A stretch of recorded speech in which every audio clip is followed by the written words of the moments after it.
Hello, my name is Ravi Vij. I'm Chief Medical Officer at My Cancer Haven.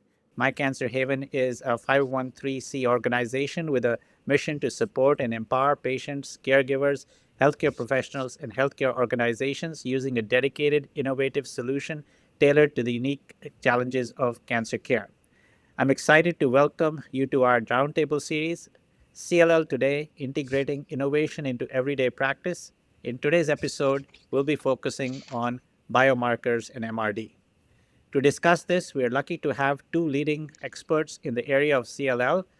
Please welcome Dr. Danielle Brander from Duke University, Associate Professor, and Dr. Marc Hoffmann, who is Associate Professor at the University of Kansas. Both of you, welcome.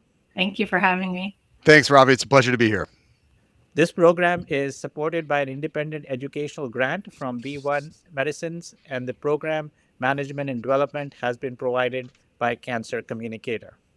So, CLL treatment has moved away from chemoimmunotherapy to targeted agents. What does the shift actually mean when it comes to biomarker testing and routine practice? There's a lot of chunks to that puzzle. So I think that the first piece, which I think is important to impart upon everybody in the audience, is that there is no role for chemoimmunotherapy in management of CLL.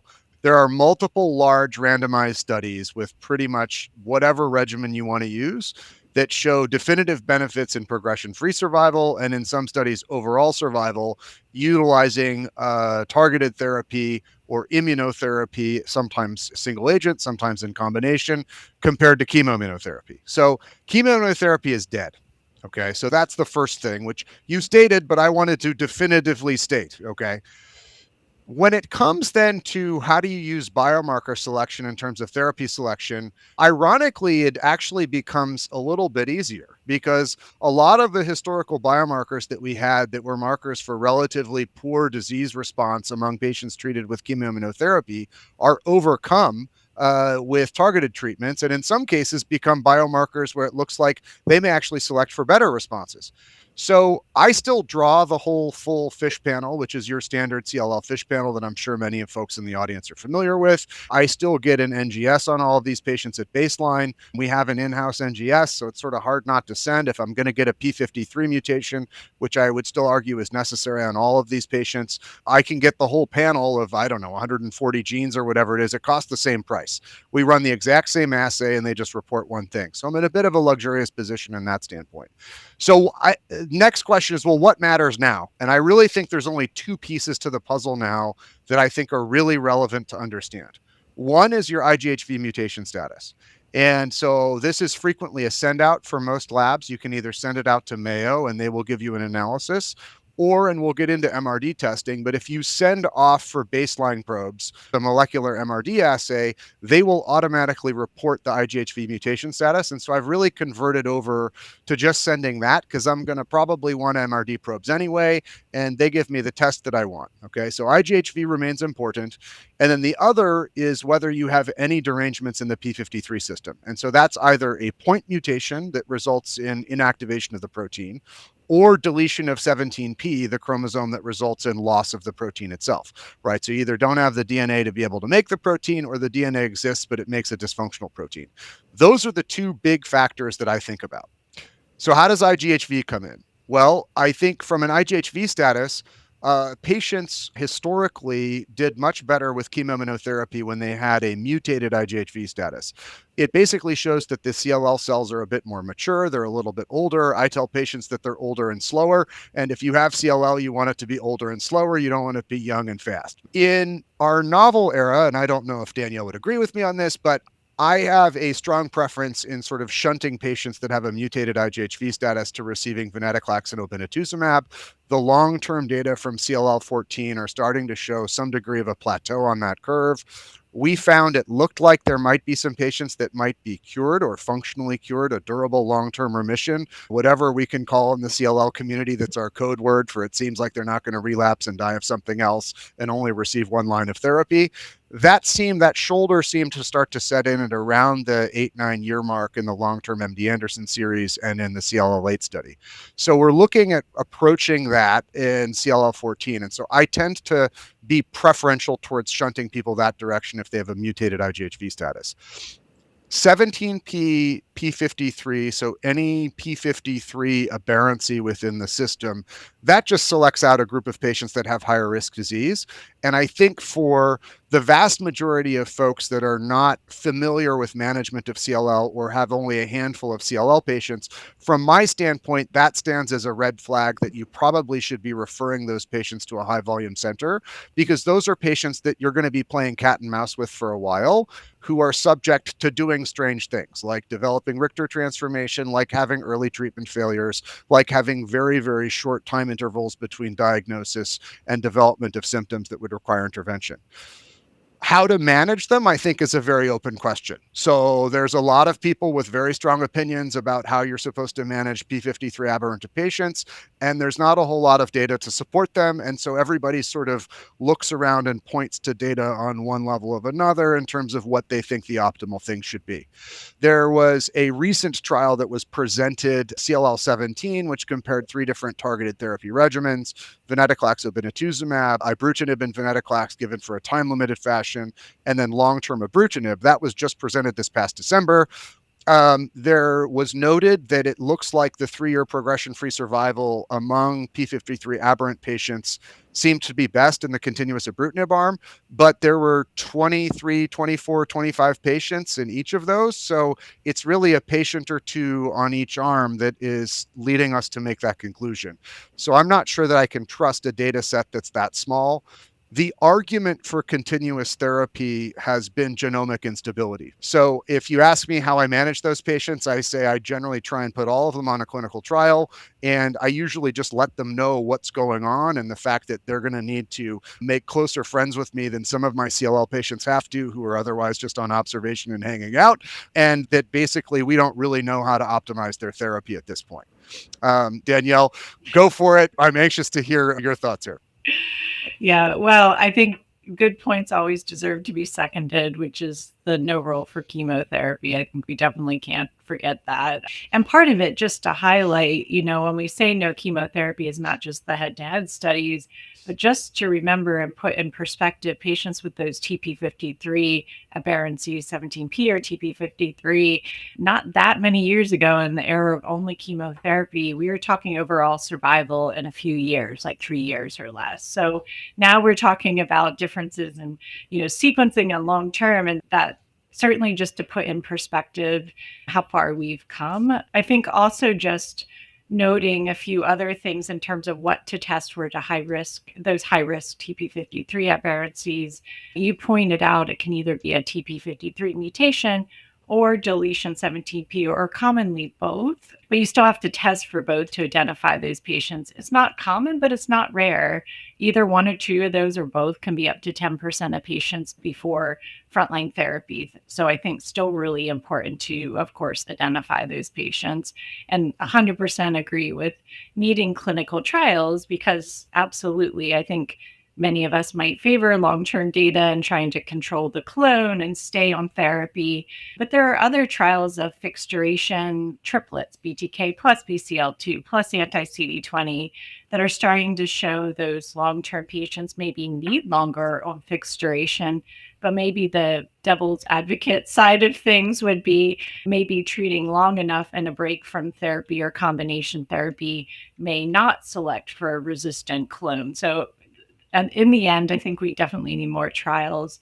Similarly, just kind of highlighting where we came from in terms of patients with unmutated IgHV. When that test was first really recognized and published over 25 years ago, the difference in, again, survival, not just progression free, but survival between unmutated and mutated in the era of chemotherapy was 9 years in some of the studies. So a big difference. And now when we talk about continuous therapies, there's maybe not a difference between mutated and unmutated IgHV initially in disease control. But as you're kind of highlighting, I think it's helpful and important to know in terms of expectation off of therapy. Some of these markers are important, as you said, to keep an eye out for expecting things that might happen, like more likely to develop resistance, more likely to develop Richters, more likely to progress if they're receiving frontline therapy. So I still certainly I'm in the boat of knowledge is power, and you never know what's going to happen in between your visits. And it just helps to have a better sense because CLL is such a heterogeneous disease. The very last biomarker that not touched on, understandably, because we focus on the other ones, but just pointing out that complex karyotype is still important, particularly for, fixed duration therapy, for example, obinutuzumab and venetoclax. Again, that high numbers of patients in the frontline setting. And I think the purpose of our discussion right now, we've kind of focused on frontline, but of course, just like other high risk markers like TP53 aberrancies, you can see more complex karyotype, more of these high risk for patients who relapse in the second or third line setting. And I think it's still important that we look for that and understand how those patients do with both fixed duration and combination therapies. Do you have an NGS panel that you use that is institutional, or do you send it out? So we have an institutional lymphoid and myeloid next generation sequencing, which, as Marc was saying, importantly contains TP53 and a lot of the other mutations that might have prognostic value in CLL, things like Notch, SF3B1, BRC3, etc. For some patients, or if insurance were ever to be an issue, of course, you can order TP53 mutation status separately. I think the key just is obtaining FISH is not enough. And I've seen some patients not get the mutational testing. And especially in the relapse setting, you miss a TP53 aberrancy. So, for those in the community, is there any specific panel that you recommend, or they're all fairly equal from these multiple vendors? Danielle? That is a great question. I don't, in terms of a panel outside of the institution, say that I have a preference. I think I've seen a lot of panels that maybe, do a select number or even do a bundle where you're getting the IGHV, some mutations, and your FISH, and it's the name is, but a CLL bundle, basically. I think at the end of the day, that the key certainly that we really need to make sure is that there's TP53 mutational analysis. And that often can be a single test as well. It has been for a while. So even if you're not pursuing a panel, to test for that individually. Marc, have you anything to add? I think whatever you have an institutional agreement with is likely to give you a reasonably accurate test. I mean, most of these are going to be CLIA certified. I've not found significant discrepancies between molecular testing done at our institution versus outside. Occasionally, like if it's something nuanced, maybe, but for this type of thing, I don't think it would be of any significance. FISH testing, I will tell you, is operator dependent. And so if you're sending out your FISH tests, it really benefits you to send it out to a high volume center that does a lot of FISH testing. And so there we have definitely seen discrepancies between when we run a FISH and when they're outside. It's affected me on clinical trial enrollments where I thought somebody was going to be eligible, but there it turns out that when we did the in-house FISH, the anomaly that was seen outside was not seen internally. So that I would say I've seen some differences, and certainly with conventional karyotypes as well. But in general, the molecular testing it's a lot less operator dependent. Really like that point about the FISH. I think it's not always discussed that just remembering in clinical trials, often they have to draw a line in the sand and pick a percent cutoff, which sometimes is higher than maybe what you think is truly the background rate of the test. For example, for 17P, they might set it at 20%, where it's kind of hard to argue someone that has a new at a lower percent is not having something going on there. So that also, I can say, can be a benefit. Or if it's been a while since the initial diagnosis testing and something seems off in their disease progression, it may have been at a lower frequency or sensitivity. And certainly before they start frontline therapy, if it's been a while or I feel like something is different about their disease, I'll repeat the FISH.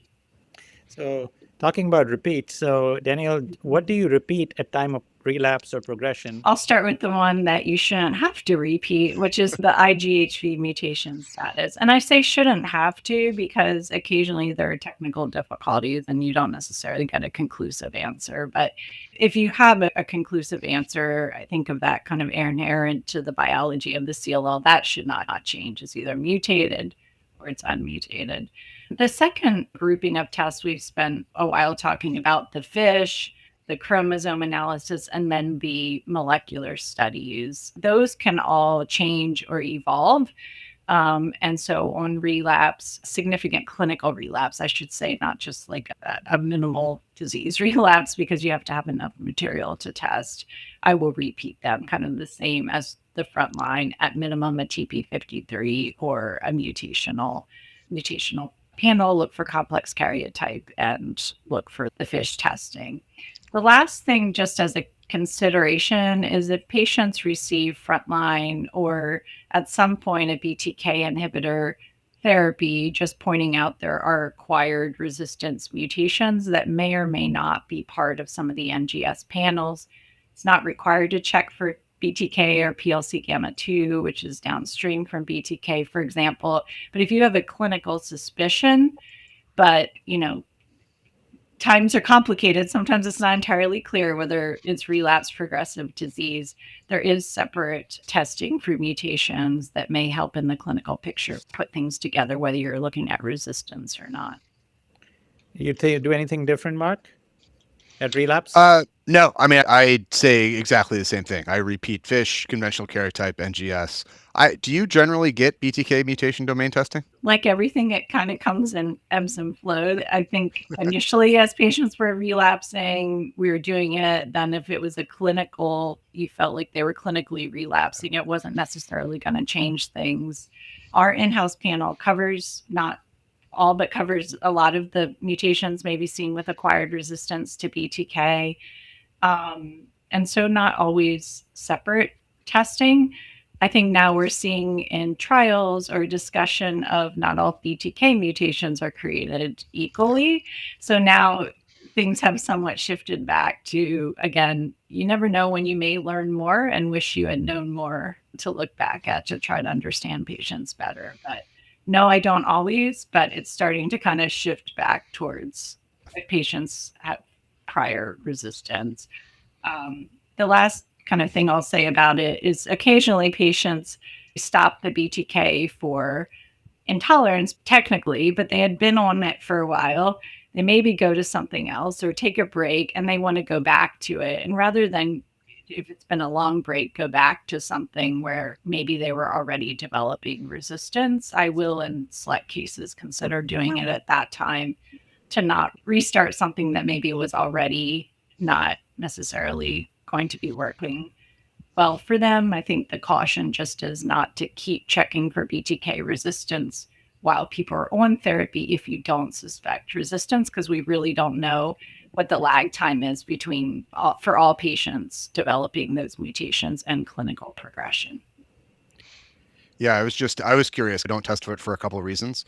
One, I have never used it for management, and that leads to the second point, which is the reason I've never used for management is I've never had a positive test. So I find that the yield is extremely low, that we just don't get positive tests. Also, I'm convinced, and this is maybe my own fixed false belief, so I'll raise my hand and hopefully I don't have to fall my sword on it. I actually don't think that we're picking up the right compartment of mutations. So I think that the action here is probably happening in the lymph node, and we're generally not doing lymph node biopsies on these patients. And I think that's where these mutations are arising. When you look at paired lymph node biopsies in bone marrows or paired in blood, all of a sudden the number of patients that you find with a binding site mutation goes dramatically higher. So some of it's just that is that I'm not sure that I'm getting useful information and I don't know where to test. But I am not in any way saying that if other people want to send it, they should go for it. I also don't have the luxury of having an in-house mutation panel. I just frequently have been confounded by the fact that I just don't get an answer where I want one. And usually one mutation is going to confer resistance to the covalent class, and I'm probably going to be switching classes anyway, either to a degrader or a non-covalent inhibitor or a BCL2 inhibitor or something along the other lines. I think we're sort of behind the 8 ball from where they were in CML, where you can actually, they have that beautiful table when you look at all the mutations and figure out, which TKI you can give in CML. And I'm not sure we're quite that sophisticated yet. So, Danielle, how do you explain the biomarker results to patients in a way that is honest about prognosis but doesn't overwhelm them or discourage them?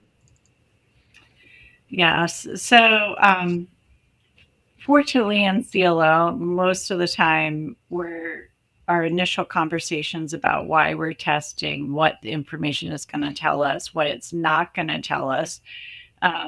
We usually have time to have those conversations. You're not rolling that into some patients need treatment right away, but not the majority. So I try to explain what, as we talked about in summary terms, this is why we're testing it, to know what to expect in the next, few years. By the time you need treatment, these are all the things we're learning. It may not exclusively tell us what treatment you need, but it may be one of the factors we factor in. And just knowing helps us better advise you of what to do. The other big thing I tell them is what it doesn't tell us, which is things like overall survival. And I specifically caution them that, you know, when now, in a good way, a lot of our tests, all the tests are visible to patients in real time. It's not just the results, it's not the results in aggregate. It often includes all the details of the test. And to know the details of how a test is done, they often reference when it was originally done, i.e., decades ago, when survivals were some of the numbers that I was mentioning. So when I try to tell patients, obviously, I want them to have access and whatever level of comfort they have and understanding of reading through the materials, but it's something specifically that I try to schedule our follow up or at the next appointment to go over how to integrate it and how not to make conclusions that were based in the times when we had very different treatments available. That's for kind of a patient that inquires and wants to know more information. Of course, some patients just want to know what their diagnosis is and when they have treatment. Other patients will go into, if their fish is heterogeneous or homogeneous and what percentage. So I think it's also about trying to help patients in where they are and what they want to know and when they want to, but also just time. And some patients just have those questions come up with time. Anything to add to that, Mark? I agree 100%. I think the couple points I would reemphasize are that this is a disease where generally you can meet with these patients multiple times before they need therapy. It is very rare that you have an acute indication for treatment unless they have an uncontrolled hemolytic anemia or something along those lines, it happens, but it's less common. I spend an enormous amount of time at the initial visit educating them on why I'm getting all the tests that I'm getting, and so that they can put it into a framework. And it's certainly a disease where, after educating people forever that they don't need treatment, sometimes I have to really twist their arms to get therapy when I think they need it, which is kind of an interesting piece. But I think that as long as you explain what's going on and the biology of why it is that you're ordering the testing, I think in general it's helpful. And I think most people really appreciate understanding it. It's very uncommon that I find that the CLL patient just kind of doesn't want to know what's going on. At least certainly folks that are seeing us, right, that are seeking care, that generally are going to be younger, going to have higher risk disease. Like, that's the bias towards ending up at a higher volume center, is that you're going to end up with an increased proportion of those patients. Great. We're now going to go ahead and talk about MRD. MRD, measurable or minimal residual disease. How do you define MRD in CLL today, Danielle? Well, as you said, the terms have changed. I think using measurable residual disease is a very helpful way to frame it, because CLL, of course, we think of as a, incurable disease. But when we use MRD, it's really to understand what we're measuring or what threshold we're measuring at. As Mark was talking in a different setting about different compartments of CLL, I will say the same is true for MRD. Are you going to test it in the blood? Are you going to test it in the bone marrow? And then what is your measurement to say it's undetectable or detectable? Historically, I would say still most common threshold in CLL in studies so far has been 10 to the minus fourth, or a detection of less than 1 in 10,000 cells. That, with other technologies, meaning moving from things like flow or other technologies to things like NGS testing, has lowered that depth. So you can now fairly commonly in trials see down to 10 to the minus sixth And then a lot of studies will report in between there. I think for some patients, combined with their biomarkers, they probably need a different depth. So it's nice to know that trials are reporting on both of them. The gold standard is testing on the bone marrow, and that's for different reasons, including that some types of therapy historically could show discordance, clear out the blood compartment, so to speak, and in the marrow you could still have detectable disease. But now we're seeing again in a lot of studies that do paired samples that on some types of combination therapies, at least farther out with time, you probably can do blood testing that's similar to the bone marrow. And of course, that would make it a lot more feasible. That's a little bit kind of on the background of the types of testing and where we test and what the common thresholds are. In the era, again, chemotherapy, I think we'll say it a third time, there's no role, though MRD had a lot of data there. So now when we're talking about novel therapies, again, I'll take the easy first answer, which is when don't I ever use it, which outside of a trial for single agent BTK inhibitor, rates of MRD would be incredibly low. Not impossible, sometimes long term or favorable markers, but I don't generally can think of any time that I've used it for single agent BTK. So really we're talking about venetoclax based therapies or other fixed duration combination BTK plus venetoclax or plus BCL2. I would say so far, since those combinations are just really starting to be considered in the guidelines or in, really only in the context of trials, the most common way so far that I've used it is patients who receive fixed duration frontline of obinutuzumab plus venetoclax. And again, like a lot of other things with markers, it's in the patients where we think maybe checking for it after they're off of therapy, meaning at the end of 1 year, can be helpful.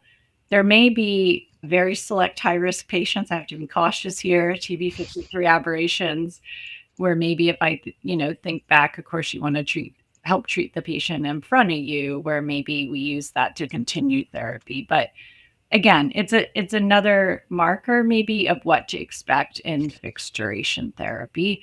We could probably spend hours talking about MRD variations, but I think it's still something evolving and still more studies that need to be done. And at the end of the day, it has to be something feasible for patients and it has to make sense for that, individual patient.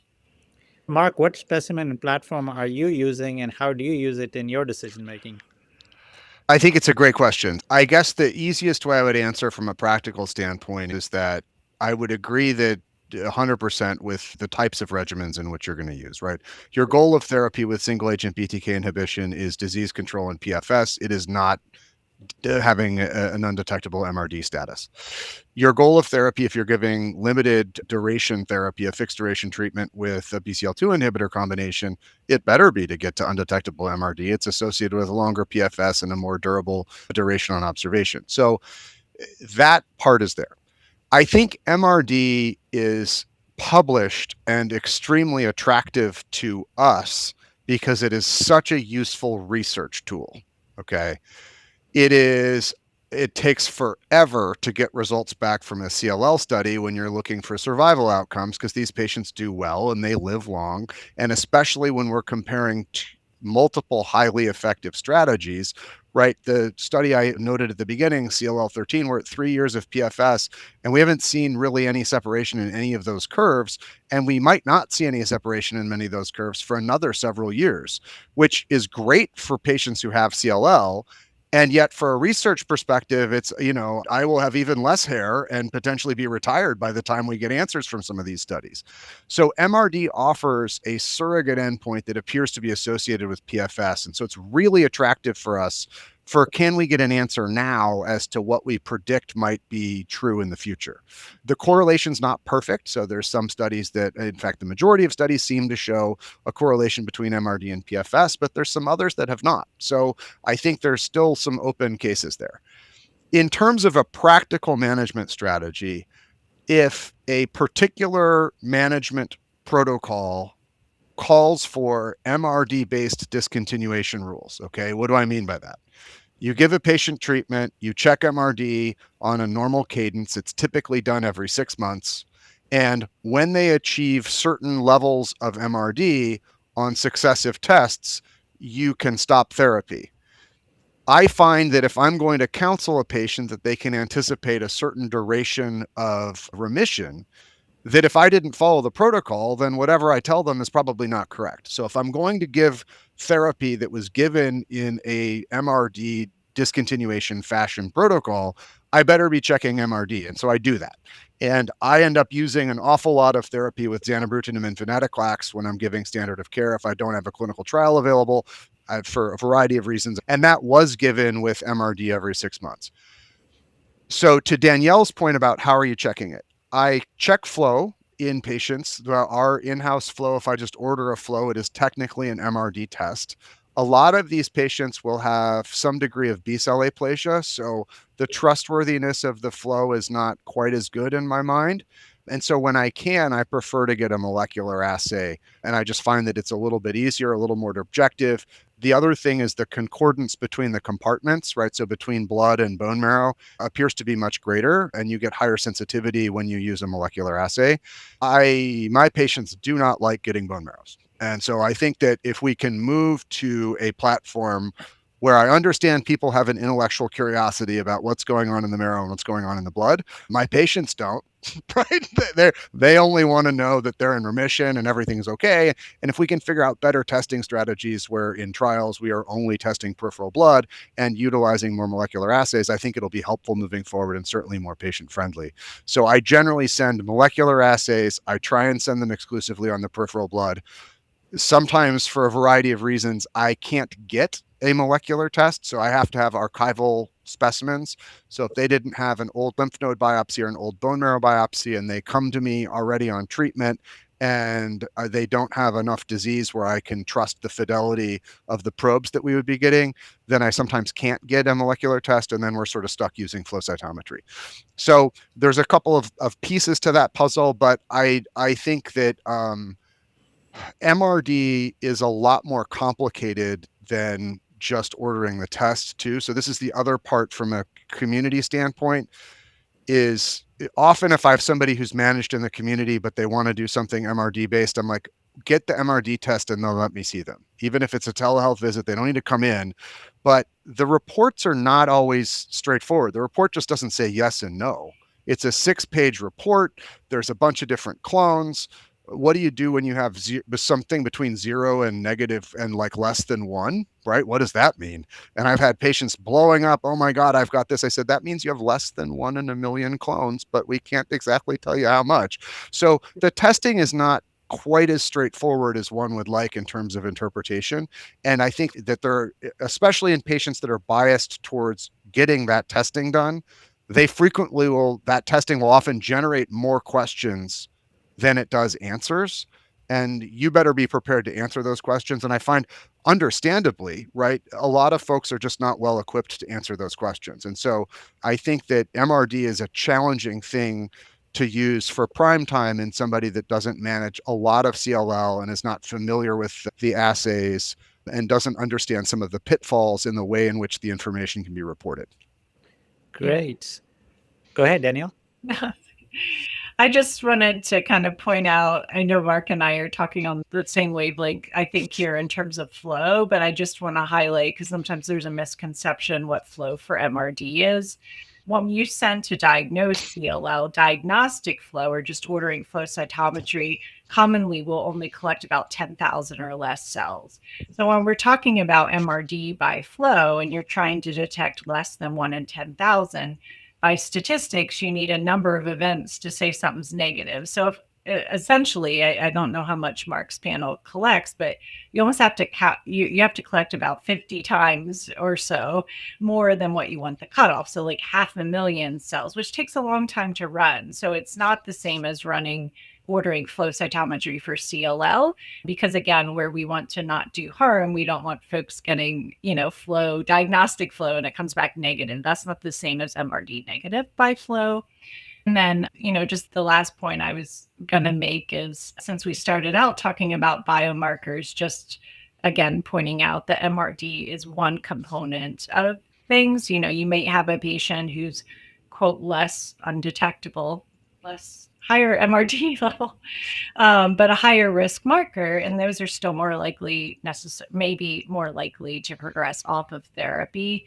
And then, lastly, there's also very interesting work, Professor Hillman and others that have looked at MRD dynamics, this idea of how fast you are to get to MRD in terms of treatment duration probably tells you just as much as the depth or more than the depth that you ultimately reach. So if it's taking you a year or two to get there versus getting there quickly, I think that, that matters too.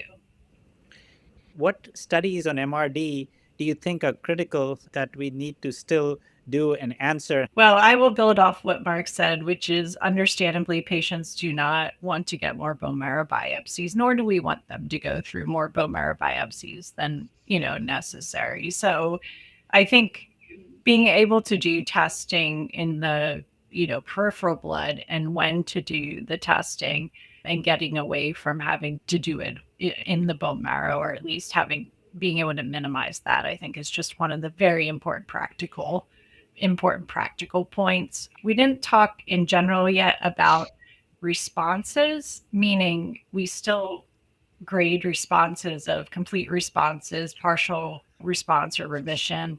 And that's based on things beyond MRD. MRD is not yet, it's kind of an additional way to look at response. It's not the traditional components by a Halleck criteria. So those take into account, reduction of lymph node size for a complete response less than 1.5, spleen, normal blood counts. What I'm getting at is I think we're trying to better understand for certain regimens, if you're undetectable MRD, but still a partial or a PR versus detectable and a CR, there are probably differences, but we need to, know that too. So I just, as well want to highlight that. But again, beyond the, bone marrow and blood, what I think what's important for a patient is not just a test at the end to say how likely or when it's going to come back. I mean, that's important preparation. But I think the goal, especially in the front line, would be, can you tailor it to know what the duration of therapy is for an individual patient? And since we don't live in a world where resources are free, like anything, I think these assays need to become, feasible in terms of, cost and approvals and all the things, because it'll be important on the front line. It'll be in the relapse. Again, we're hoping patients are going to live near normal lifetimes, and the technology still has, I think, a bit of ways to come.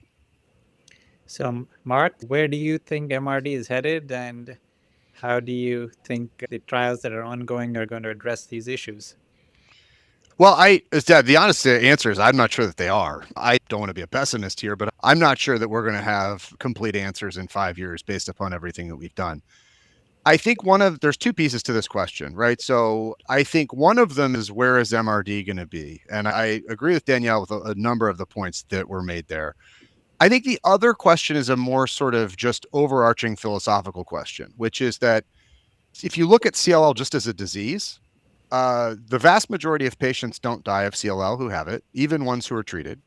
And the goal of our treatment, of everything we're doing, is essentially to do as little as possible to them for as long as we can, assuming that those data still hold up. And then, we obviously are testing a little bit of that. But in general, we're just basically trying to create as much PFS as we can, whether that's through observation or through therapy.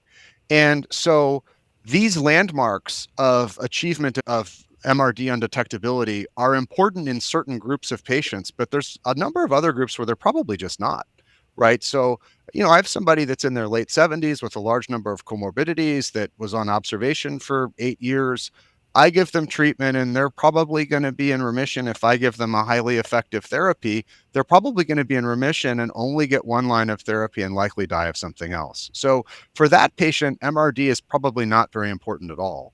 That is very different from, somebody who's in their 50s and requiring their first line of therapy, where we really do need to be thinking about this and thinking about therapy intensification questions and other types of things that come up in other diseases, right? So in other diseases where MRD is currently employed on a regular basis and in which I use it to regularly make therapy decisions, it is generally a much more life-threatening disease where the vast majority of patients who have uncontrolled disease will die of that disease if it's not controlled. And it's just much easier to get control of CLL. So I think that's my sort of philosophical soapbox about where we're headed. I think where MRD is going to ultimately land, because I think that it may end up being just not a practical test for the vast majority of people to be using. Certainly, community oncologists that are seeing a wide variety of patients, I think it just may prove too complex. Is it will allow us to potentially accelerate the approval of novel combinations and get those out and utilized and to our patients sooner. And those novel combinations should reduce toxicity and should maximize efficacy, potentially reduce the durations of treatments.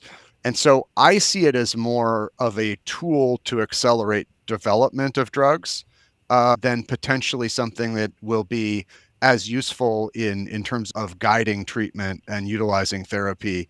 And then the assessment of MRD at completion of therapy may be an indication for a community oncologist of who they need to refer, right? And if, let's say, 9 out of 10 people have undetectable MRD, well, great. Those are people you hold on to. We don't need to worry about them. Well, the 1 out of 10 that have detectable disease probably should be seeing me or Danielle and having a discussion. What should we do? And our next generation of trials may be to identifying who are the younger patients that have detectable MRD that we think might benefit from therapy intensification. And so that's kind of where I'm seeing it going. But, again, I think we could all be wrong or we could all be right. But I think it's going to end up being more complicated than it is going to be more simple, unfortunately. Well, so what are your key takeaways of the discussion on biomarkers and MRD? And what do you want the community doctors to walk away with today? So we'll start with you, Danielle. So, what do you think the community should know? I think the simplified takeaway in terms of biomarkers is regardless of the change of therapy, they're still important. So either start testing if you hadn't been as much or restart. But again, the key biomarkers that we talked about are still important prior to frontline therapy. And as we learn more, MRD, I agree, I think still has a long way to go. It's certainly not for testing in every patient, particularly if you're planning fixed duration or continuous BTK. I think in trial, it's still very important to include, and we need to know what patients to use it for and when. And then just, building off of, again, something Marc said about our goal for all patients beyond treatment, beyond monitoring, of course, is their goal to live near normal life expectancy with good health during that time. And so we're talking a lot about the nuances of treatment and what to expect in terms of their disease, lest we not forget about all the other components, and making sure our patients are still at high risk of second malignancies, of skin malignancies, and of infection. So I'm sure Marc does too, but I think it's important we still spend a lot of our visits reminding that the understanding of the CLL is still important, but it can't let fall by the wayside some of the other things that are obviously very, very important and critical to their quality and quantity of life. So, Marc, you get the final word. Yeah, well, I'll piggyback off of that real quick, and I'm saying that I think the dermatologists probably owe me a vacation because I think I've funded multiple of their ski boats and whatever else they have as toys, skin exams and colonoscopies and mammograms, and you got anything funny, we're scanning you. So I agree 100% regarding secondary malignancies, and then with infections, right? So vaccinations and making sure patients are protected.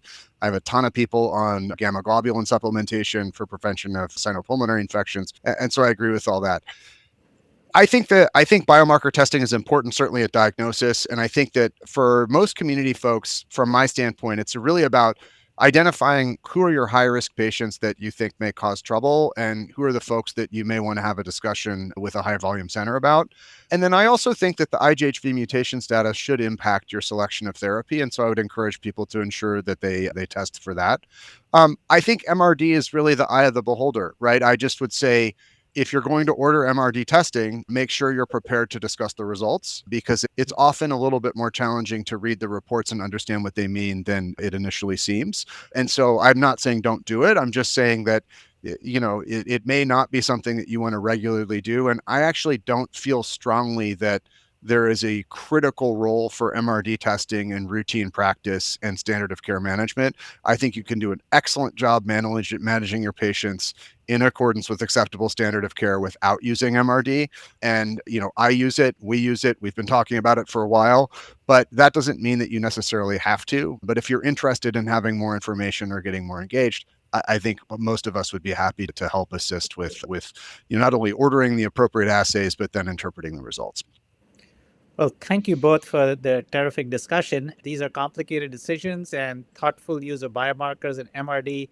And I think this discussion will hopefully help the community of oncologists to think through this. Thank you very much once again. Thanks a lot. Yeah.